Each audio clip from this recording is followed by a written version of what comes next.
सबको good evening बच्चों, good evening, good evening. चलिए साहब, आज हम देखेंगे और भी इंपॉर्टेंट क्वेश्चंस जो aldehyde, ketone and carboxylic acid chapter से संबंधित है। बहुत इंपॉर्टेंट रिएक्शन है, इसीलिए आपको बता दूं कि इसमें आज बताऊंगा आपको यूरोट्रोपिन, पिनेकॉल अपचयन, क्लेमेंशियन अपचयन, क्लोरोटोन बनाना और एल्डिहाइड के बहुलीकरण। तो चलिए चलते हैं। आज का रिएक्शन काफी आसान है, लेकिन ये सारे रिएक्शन आपको जानना जरूरी है। तो आज की क्लास में स्टार्ट करेंगे सबसे पहले यूरोट्रोपिन बनाना। यूरोट्रोपिन नोट करो, यूरोट्रोपिन बनाना।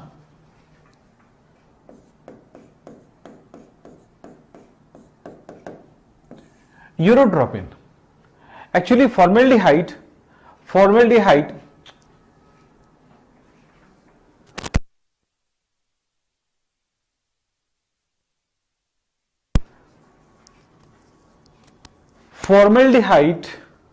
की अमोनिया से क्रिया कराने पर यूरोट्रोपिन बनता है। तो पहले इस बात को दिखा दूं आपको, पहले दो लाइनें आप इसको लिख लीजिए ताकि हम सारी चीजों को समझ सके।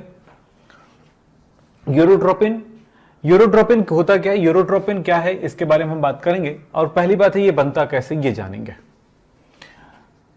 फॉर्मेल्डिहाइड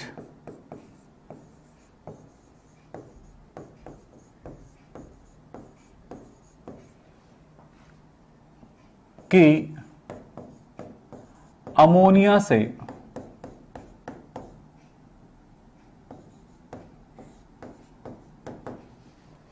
क्रिया कराने पर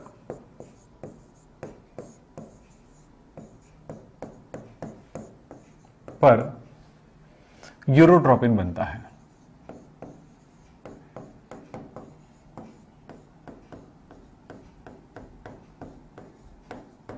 चलिए, फॉर्मेल्डिहाइड की अमोनिया से क्रिया कराने पर यूरोट्रोपिन बनता है। यूरोट्रोपिन को कहा जाता है हेक्सामेथिलीन टेट्राइमीन, इसके बारे में भी बात करूंगा। पहली बात है रिएक्शन देखेंगे। देखिए, फॉर्मेल्डिहाइड HCHO, इसकी 6 अणुएं और अमोनिया NH3 की 4 अणुएं भाग लेती हैं। 6 ऑक्सीजन है तो 6 पानी बन के निकल जाएगा। अब देखो, यहां पर टोटल आपके पास यहां से 6 ऑक्सीजन और यहां पे 6 तिया 4 तिया 12 हाइड्रोजन है।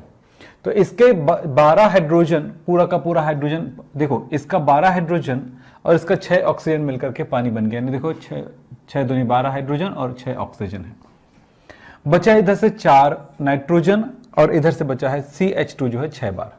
तो हम इसको कैसे लिखेंगे, CH2 6, CH2 कितने बार, 6 बार, ये हो गया 6 और N है 4। इसको कहते हैं, CH2 को कहते हैं मेथिलीन, तो कहते हैं हेक्सामेथिलीन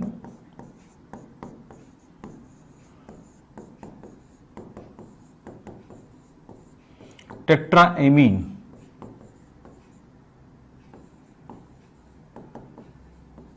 इसी को कहा जाता है यूरोट्रोपिन। यूरोट्रोपिन का उपयोग किया जाता है मूत्र प्रतिरोधी के रूप में, यानी कि यूरिनरी एंटीसेप्टिक के रूप में।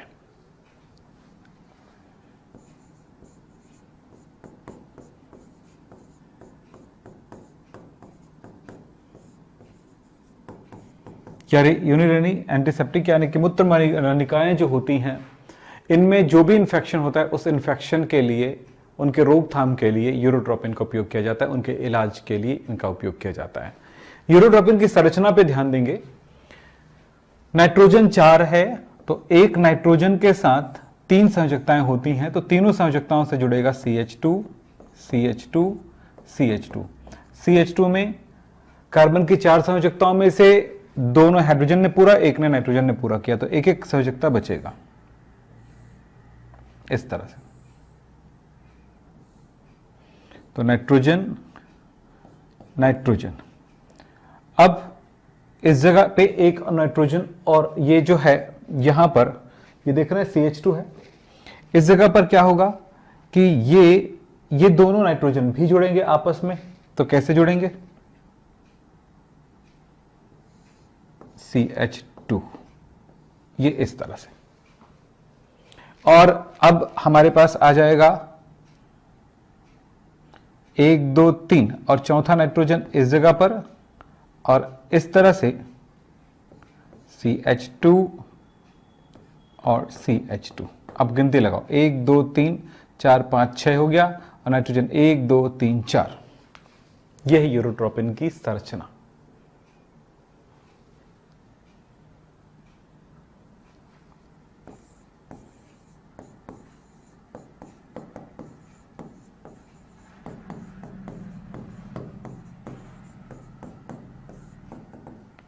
तो यूरोट्रोपिन बनाते कैसे हैं, रिएक्शन क्या है, यूरोट्रोपिन का और क्या नाम है, यूरोट्रोपिन का क्या उपयोग है, और आपने यूरोट्रोपिन की संरचना, इतनी सारी चीजों को देख लिया आपने। नोट कर लीजिए कॉपी में।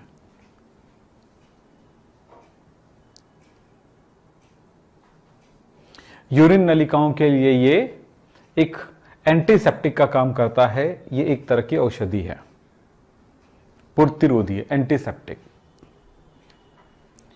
एक रिएक्शन हमने देख लिया। अब देखें दूसरा रिएक्शन, पिनेकॉल अपचयन।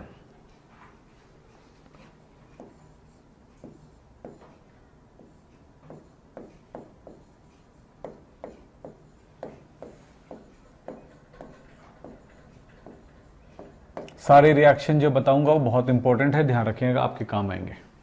पिनेकॉल अपचयन क्या होता है? यहां पर यह रिएक्शन केवल कीटोनों में होता है। मैग्नीशियम अमलगम तथा जल के द्वारा, यहां पे लिख दूं,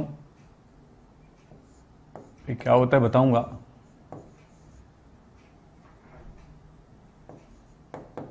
मैग्नीशियम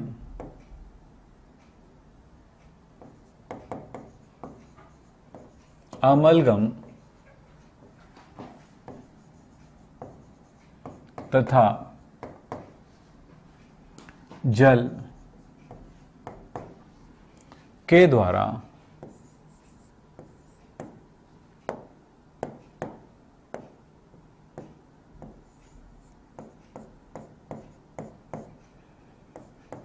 कीटोन के आंशिक अपचयन से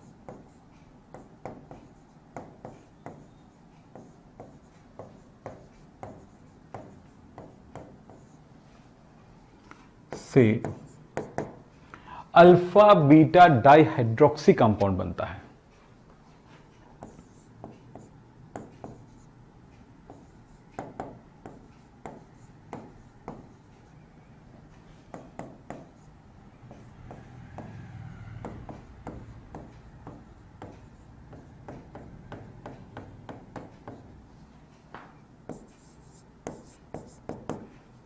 जिसे हम पेनेकॉल भी कहते हैं।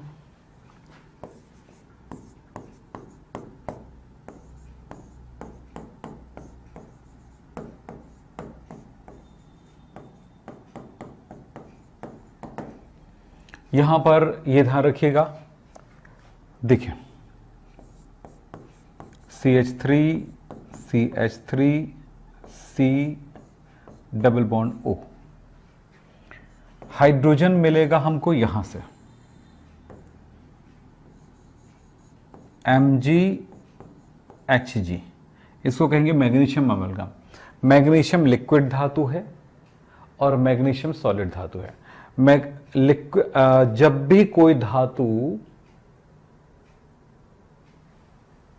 मरकरी में घुला हो, यानी कि विलायक के रूप में अगर मरकरी हो, तो उस पदार्थ को या उस मिश्र धातु को हम अमलगम कहते हैं।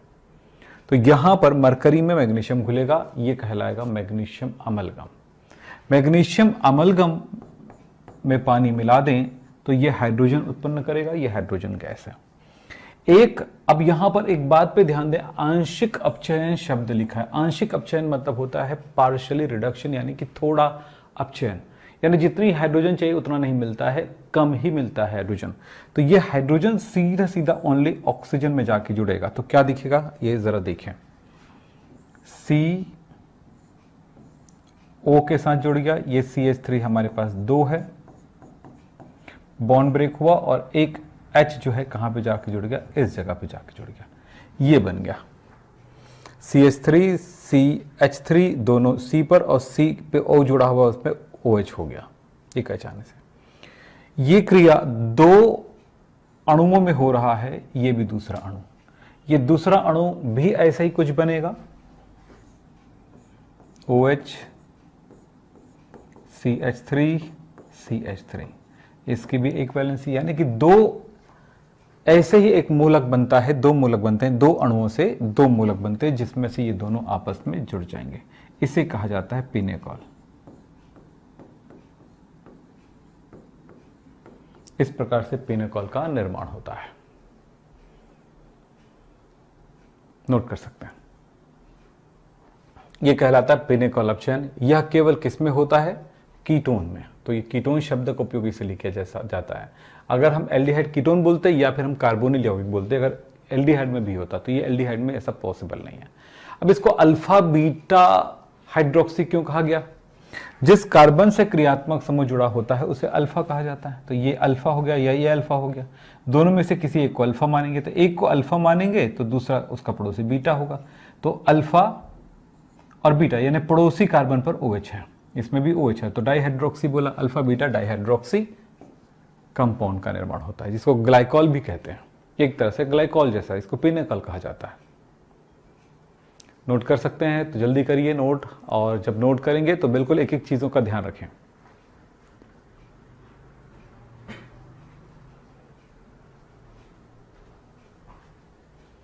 हो गया नोट?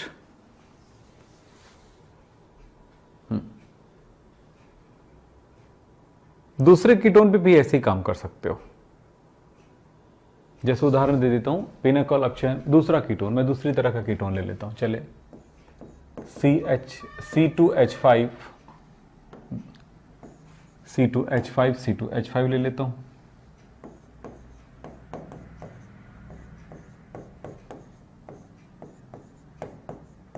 ये कीटोन ले लिया मैंने, इसकी भी 2 अणु में भाग लेंगी, 2H कहां से आएगा, मैग्नीशियम अमलगम प्लस वाटर से आएगा, एक हाइड्रोजन एक ऑक्सीजन में गया, तो इस तरह से दोनों 2 ऑक्सीजन है, C पर C2H5 जुड़ा हुआ है, इधर भी C2H5 जुड़ा हुआ है, और यहां पर OH हो गया, दूसरे साइड में OH C2H5 और C2H5 हो जाएगा। इस तरह से ये भी, एक को अल्फा मान लो एक को बीटा मान लो, अल्फा बीटा डाइहाइड्रोक्सी कंपाउंड है। एक तरह से ये भी पिनेकॉल है, लेकिन असल में इसको पिनेकॉल कहा जाता है, तो इसका कोई दूसरा नाम होगा, तो सीधी सी बात है ग्लाइकॉल है एक तरह का नामकरण। IUPAC में कर सकते हैं जो करना चाहें आप। तो 1 2 3 4, तो क्या हुआ 3 4 ना, 5 6 हेक्स एंड 3 4 डाई ऑल इसका नाम होगा। तो ये पिनेकॉल अपचयन है जो कीटोनों में पाया जाएगा, एल्डिहाइड में देखने को नहीं मिलेगा। एल्डिहाइड में सीधा एल्डिहाइड का ऑक्सीकरण हो जाएगा, जिससे वो एल्डिहाइड जो है, एल्डिहाइड का अपचयन हो जाएगा जो कि अल्कोहल में कन्वर्ट हो जाएगा। तो ये पॉसिबल नहीं है, यानी कि पिनेकॉल अपचयन है 2 अणुओं का आपस में जुड़ना, ये पॉसिबल नहीं होगा। डाइहाइड्रोक्सी कंपाउंड बनाना पॉसिबल नहीं होगा, सिंगल हाइड्रोक्सी कंपाउंड बनेगा। अगला है क्लेमेंशियन अपचयन। अगला है क्लेमेंशियन अपचयन।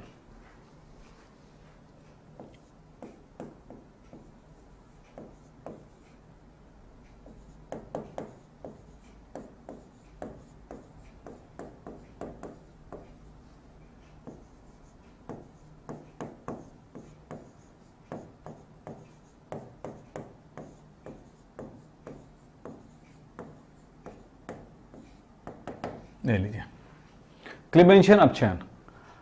ये रिएक्शन जो होता है जिंक अमलगम तथा सांद्र HCl के द्वारा, कार्बोनिल कंपाउंड का पूर्ण रूप से अपचयन होता है, जिससे एल्केन का निर्माण होता है। तो मैं लिख दूं, यहां पर हमने कार्बोनिल कंपाउंड बोला है, मतलब ये एल्डिहाइड में भी और कीटोन में भी होगा। तो कार्बोनिल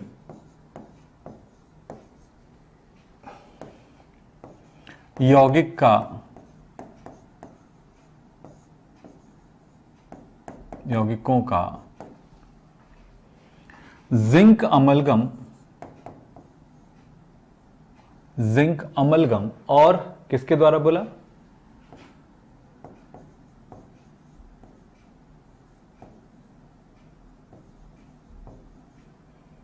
तथा सांद्र HCl के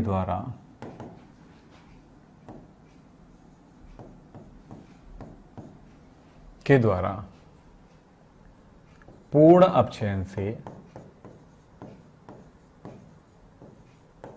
आपने पिनेकॉल में देखा था आंशिक अपचयन लिखा था, यहां पे पूर्ण अपचयन लिख रहे हैं। पूर्ण अपचयन से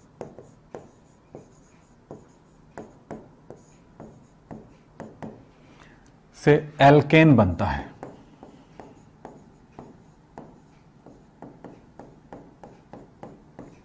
अब इस बात का ध्यान देना, क्लेमेंशन अपचयन, अगर पिनेकॉल अपचयन पढ़ रहे हो तो क्लेमेंशन अपचयन को भी साथ ही में पढ़ लो।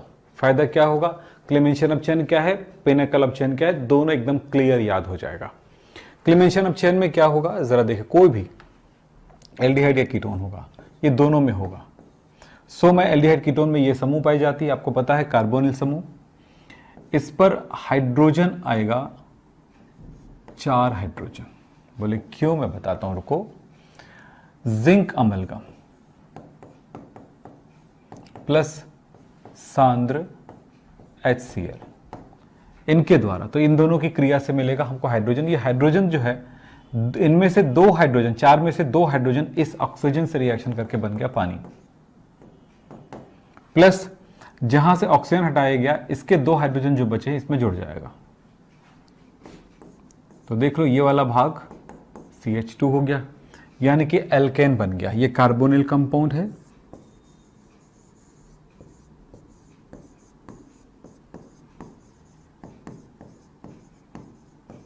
और ये है एल्केन। ये सब सिंबल फॉर्म में है। अब इसके एग्जाम्पल करते हैं, उदाहरण। चलिए पहला एग्जाम्पल एल्डिहाइड को लेकर चलता हूं। CH3COH यानी कि एसिटाल्डिहाइड,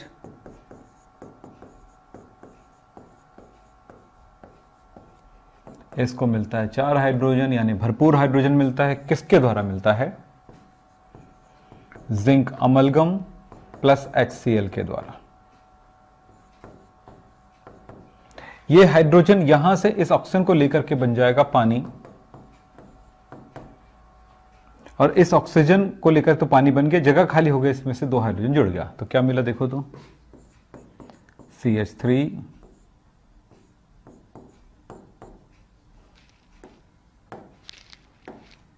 2 हाइड्रोजन जुड़ गया। क्या है ये क्या है, ये C2H6 एल्केन, ईथेन है ये। एसिटाल्डिहाइड के अपचयन से ईथेन बना, यानी एक एल्केन का निर्माण हुआ, C2H6 बन गया। एसीटोन का एक एग्जांपल दे देता हूं क्लेमेंशन अपचयन के लिए। दूसरा एग्जांपल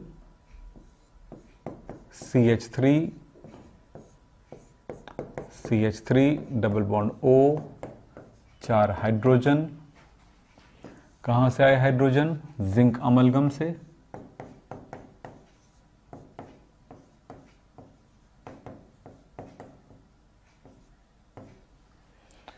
दो हाइड्रोजन निकल गया पानी बन के ऑक्सीजन के साथ, और इस तरफ CH3 है, यहां पर CH2 बन गया, और यहां पर हो गया ये CH3, 3 कार्बन का चेन, प्रोपेन। ये क्या था, एसीटोन बोलते हैं, कीटोन है ये।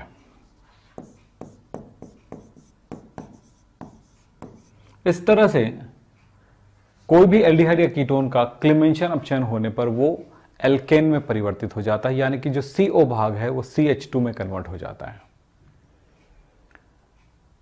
हमने यहां पर 3 जरूरी चीजें देखा। एक, सबसे पहले देखा यूरोट्रोपिन कैसे बनाया जाए, यूरोट्रोपिन होता क्या है। दूसरा हमने देखा पिनेकॉल अपचयन क्या होता है। और तीसरा हमने देखा यहां पर क्लेमेंशन रिडक्शन क्या है। क्लेमेंशन अपचयन या क्लेमेंशन रिडक्शन भी कहेंगे, रिडक्शन, ये सही शब्द है इसका। तो चलिए अब देखेंगे जो महत्वपूर्ण रिएक्शन है वो है पिनेकॉल अपचयन के बाद। अब देखेंगे मैं क्लोरीटोन बनाना सिखाऊंगा आपको, क्लोरीटोन बनाना।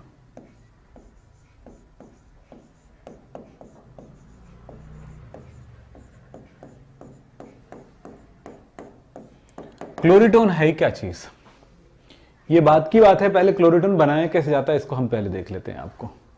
क्लोरीटोन एक्चुअली है निद्राकारी पदार्थ, यानी कि हिप्नोटिक, यानी आपको एक तरह से नींद लाएगा, निद्राकारी पदार्थ है।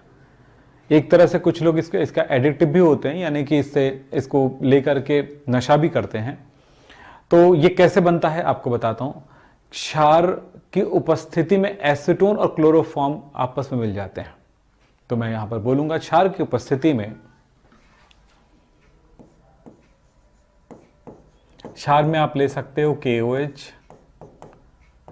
या NaOH की उपस्थिति में। लेकिन यहां पर इस बात का जरूर ध्यान रखना कि क्षार की उपस्थिति में रिएक्शन हो रहा है तो यहां क्लोरोफॉर्म भी बन सकता है, ऐसा नहीं है। एक्चुअली क्या क्लोरोफॉर्म के साथ रिएक्शन है इसका, क्योंकि क्लोरीन नहीं है ना। तो क्षार की उपस्थिति में या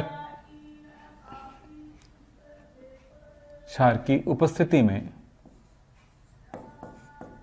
ये तनु क्षार है भाई, याद रखना, मैं तनु लिख देता हूं, सांद्र नहीं है, सांद्र नहीं है। तनु क्षार की उपस्थिति में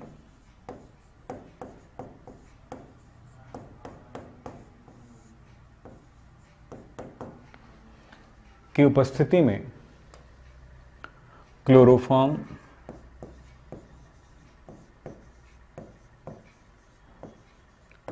की एसीटोन से क्रिया कराने पर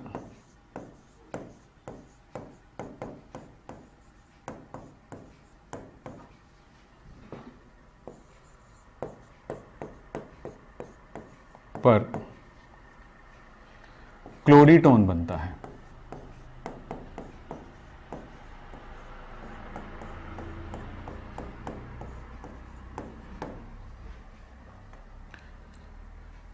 यह एक निद्राकारी पदार्थ होता है।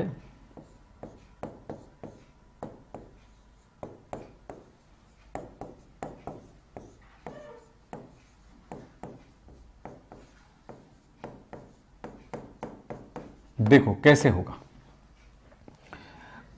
एसीटोन देखें, CH3 CH3, बिल्कुल आसान रिएक्शन देखना। दूसरा हमने कहा किसके साथ रिएक्शन है, क्लोरोफॉर्म के साथ। चाहे तो क्लोरोफॉर्म को आप ओपन करके लिखो या इस तरह से लिख लो। इसमें CHCl3 है, यानी कि C के साथ एक H और 3 Cl जुड़ा हुआ है। किसकी उपस्थिति में, कोई क्षार है, तनु क्षार है, इसकी उपस्थिति में रिएक्शन हो रहा है। तो इसका जो H है वो इसमें आ जाएगा, तो ये OH बन जाएगा। बाकी चीजें इस जगह पे जुड़ाएगा, यानी कि इसका बॉन्ड ब्रेक होगा ना। आप इस बात को तो जानते हैं कैसे टूटता है। तो देखें CH3 CH3, और बेटा आप जानते हो कि यहां पर डबल बॉन्ड है, तो एक बॉन्ड ब्रेक हो गया। ये लीजिए, जब बॉन्ड टूटता है तो क्या होगा, दोनों जगह पर वैलेंसी आ गई। इसका हाइड्रोजन कहां चला गया, बिल्कुल सिंपल है, कहां चला गया हाइड्रोजन। हाइड्रोजन हमेशा ऋणात्मक भाग में जाएगा, तो ऋणात्मक भाग कौन सा है, ऑक्सीजन। तो ये हाइड्रोजन यहां पे चला गया। फिर CCl3 बचा है, तो CCl3, तो ये कहलाता है क्लोरीटोन। इस प्रकार से क्लोरीटोन का निर्माण होता है। यह निद्राकारी पदार्थ होता है। काफी आसान है रिएक्शन, दिख लीजिए, नोट कर लीजिए जल्दी से। आप मेरे साथ आप नोट क्या करें, जब नोट करेंगे तो आसान लगेगा हर चीज। चलिए नोट करिए जल्दी से। कितने बच्चे नोट करते हैं भाई, रतन जी कोशिश करिए एक पोल करके। पता लगाइए कितने बच्चे नोट कर रहे हैं।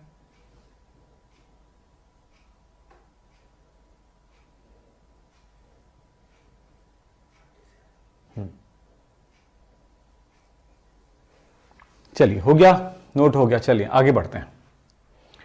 अगला है क्लोरीटोन के बाद अब रिएक्शन करेंगे फॉर्मेल्डिहाइड का बहुलीकरण। बहुत इंपॉर्टेंट है, ध्यान देंगे। पहले फॉर्मेल्डिहाइड का बहुलीकरण दिखाता हूं।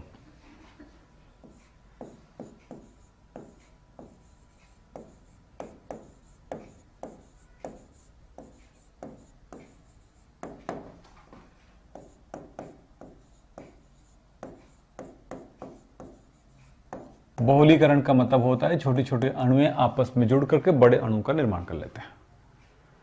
जैसे थर्मोकोल की बहुत सारी छोटी छोटी गोलियां हैं, वो एक लग कहलाएगा, लेकिन इसको अगर आपस में चिपका दें या रस्सी से जोड़ दें तो बहुत सारे जुड़ करके एक हार बन जाता है, तो वही एक बहुलक बन जाता है। तो मैं सबसे पहले मैं आपको फॉर्मेल्डिहाइड के बहुलीकरण में बताऊंगा। फॉर्मेल्डिहाइड को शुष्क होने तक अगर वाष्पित किया जाए तो पैरा फॉर्मेल्डिहाइड बनता है, एक रेजिनस पदार्थ है। मैंने क्या कहा, फॉर्मेलिन को शुष्क होने तक वाष्पित करने पर फॉर्मेलिन क्या होता है, फॉर्मेल्डिहाइड का जलीय विलयन। लिख देता हूं,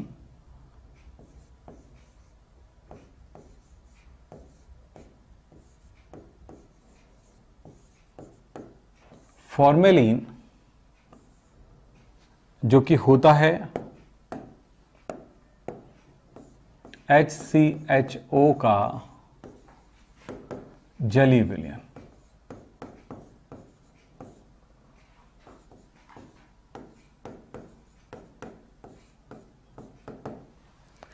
अब हम यहां पर बोल रहे हैं कि फॉर्मेलिन को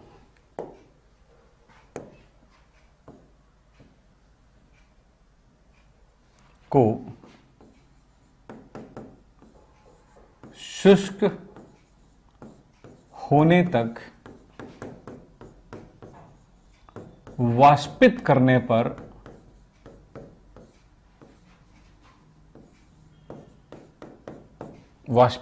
पर पैरा फॉर्मेल्डिहाइड बनता है।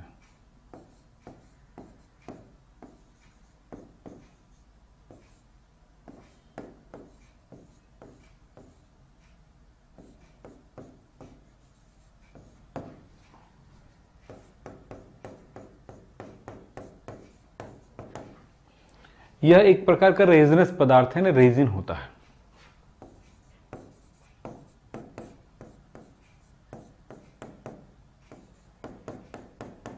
यानी प्लास्टिक की तरह पदार्थ है। रेजिन मतलब प्लास्टिक की तरह पदार्थ है। इनका बहुलीकरण होगा तो क्या होगा, फॉर्मेल्डिहाइड की एन अणुएं, एन का मतलब यहां पर 6 से लेकर के 50 तक की अणुओं को दर्शा रहा है। एन जो है 6 to 50 तक को दर्शाता है, कि 6 से लेकर के 6, 7, 8, 9, 10 इतनी अणुएं छोटा बड़ा होकर के बहुत सारे अणुएं आपस में जुड़ जाती हैं। तो ये क्या होगा जरा देखेंगे, तो ये HOCH2 कंटिन्यू हो जाएगा, फिर CH2O एन टाइम CH2OH। ये है पैरा फॉर्मेल्डिहाइड।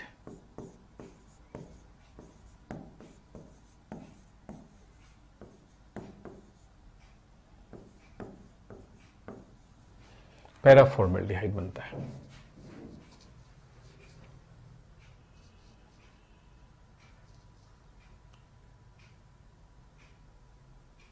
ये कब हुआ, जब इसका वाष्पन हुआ। वाष्पन का मतलब होता है जल जो है वाष्पित हो जाती है और फॉर्मेल्डिहाइड बच जाता है, तब उस स्थिति में वो रेजिन जैसी संरचना बना लेती है। ये है पैरा फॉर्मेल्डिहाइड। इसी तरह से दूसरे कमरे के तापमान पर फॉर्मेल्डिहाइड को थोड़ा गर्म किया रखा जाए तो वो मेटा फॉर्मेल्डिहाइड बना लेता है। तो इसके बारे में बताता हूं आपको। दूसरा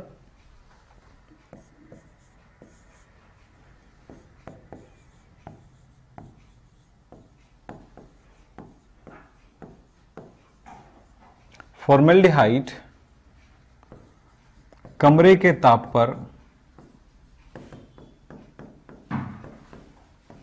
पर बहुलीकृत होकर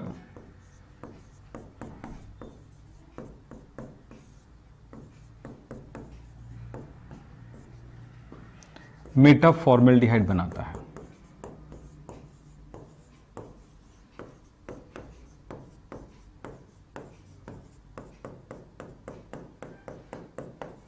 मतलब ये हुआ कि तीन तीन अणुएं आपस में जुड़ करके एक तरह से बड़ी संरचना बना लेती है। ये कहलाता है ट्राइऑक्सेन कहलाता है। ये इसे ट्राइऑक्सेन भी कहते हैं।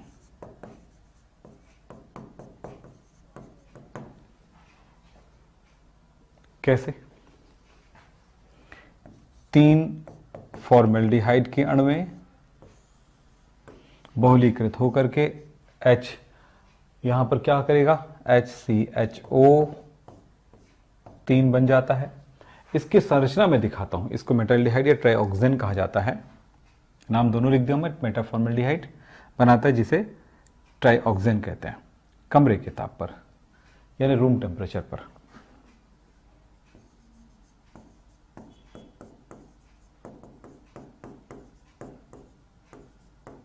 कमरे का ताप पर ही वो स्वयं जुड़ने लग जाता है। लेकिन ये प्रक्रिया जो होती बेटा, याद रखना, ये उत्क्रमणी होता है। कुछ टूट करके फिर से फॉर्मेल्डिहाइड बना लेता है। हम अगर ऐसा ना लिख पाए इस चीज को तो हम ऐसा भी लिख सकते हैं, ध्यान रखेंगे, ऐसा भी लिख सकते हैं या HCHON भी लिख सकते हैं। जो आसान लगे आपको वही करिए। तो ये बना, ये है ट्राइऑक्सेन। इसकी संरचना क्या होगी जरा देखें। CH2 CH2 CH2, इन CH2 के बीच में ऑक्सीजन, इस तरह का संरचना होता है ट्राइऑक्सेन का। ट्राइऑक्सेन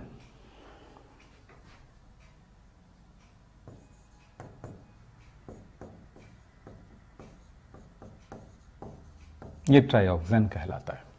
तो फॉर्मेल्डिहाइड का बहुलीकरण कुछ इस तरह से होता है। आप इसे नोट कर लीजिए। इसको मेटाल्डिहाइड भी कहते हैं, मेटाफॉर्मल्डिहाइड भी कहते हैं। अब मैं आपको बताने वाला हूं कि एसिटल्डिहाइड भी बहुलीकरण करता है। तो एसिटल्डिहाइड की बहुलीकरण दो तरह से होगा। तो मैं इसको भी दिखा देता हूं आपको।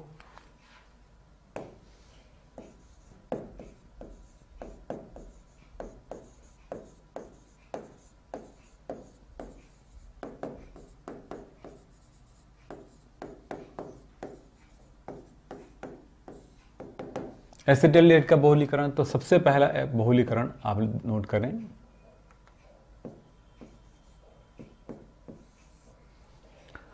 ये कुछ इस तरह से होता है कि कमरे के ताप पर हम बूंद बूंद करके अगर एसिटल्डिहाइड में मिलाते हैं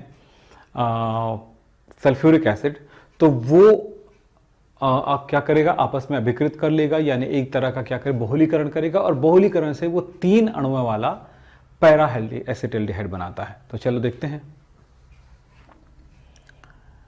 एसिटल्डिहाइड पर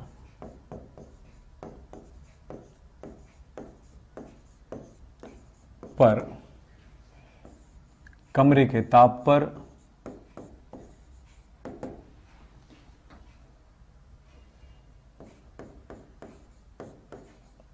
पर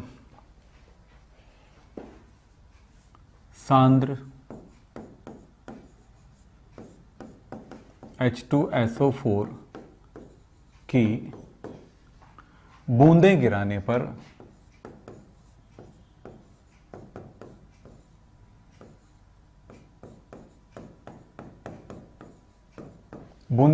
पर यह बनाता है पैरा एल्डिहाइड।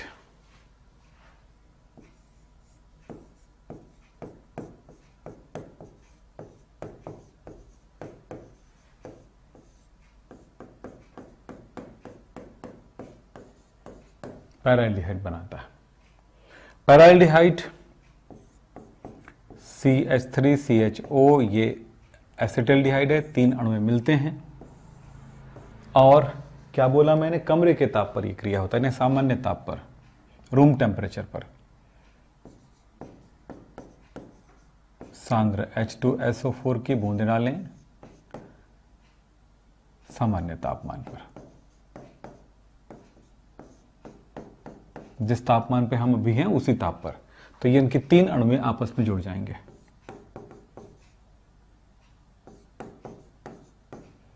इस तरह से इसको कहा जाता है पैराएल्डिहाइड।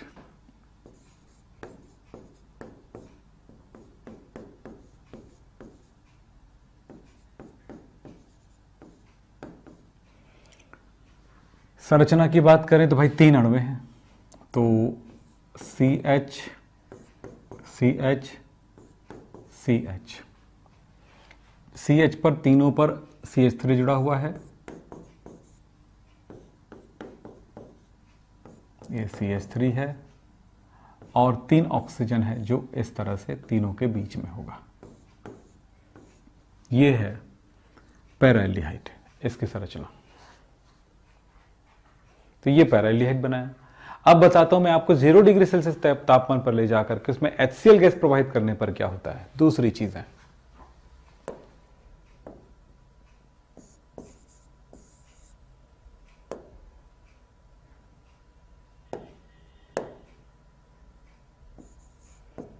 एसिटल्डिहाइड में मैं पूरा का पूरा सिस्टम में लिख देता हूं। 0 डिग्री सेल्सियस ताप पर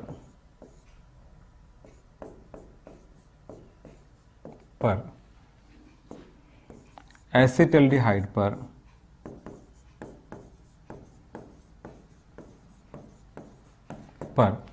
HCl गैस प्रवाहित करने पर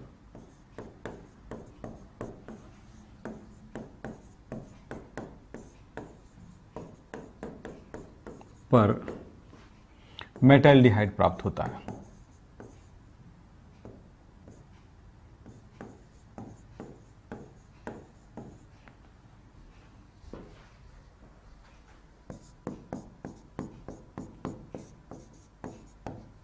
चार अणुएं CH3 CHO के, HCl गैस, 0 डिग्री सेल्सियस ताप पर यह बनाएगा CH3 CHO 4 टाइम। इसको कहा जाएगा मेटाल्डिहाइड।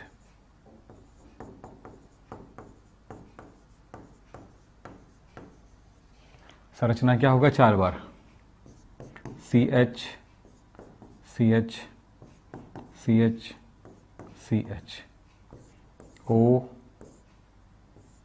O O, और हर एक जगह पर एक एक CH3।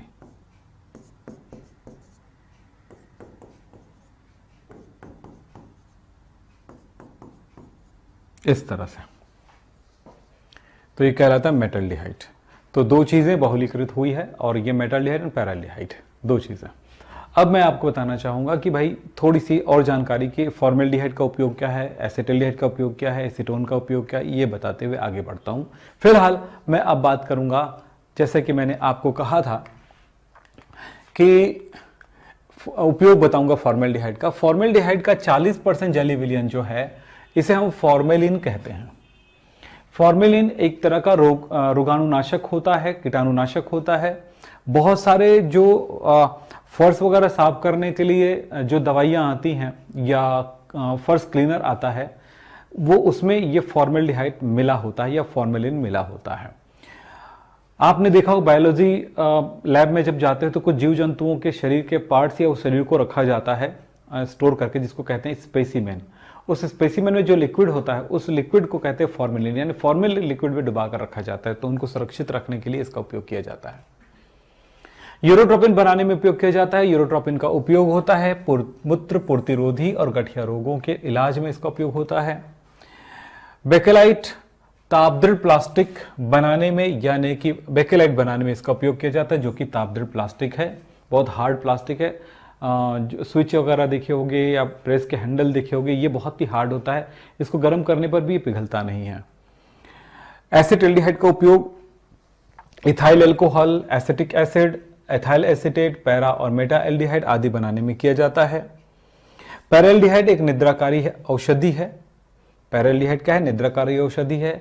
और मेटाल्डिहाइड के बारे में बता दूं, एक ठोस ईंधन है। ये पैराल्डिहाइड निद्राकारी है और मेटाल्डिहाइड ठोस ईंधन है। इन सब के निर्माण में इसका उपयोग किया जाता है। एसीटल्डिहाइड का उपयोग किया जाता है। एसीटोन बहुत ही बढ़िया विलायक होता है पेंट, पॉलिश और रबर के, नेल पॉलिश, रबर, पेंट के।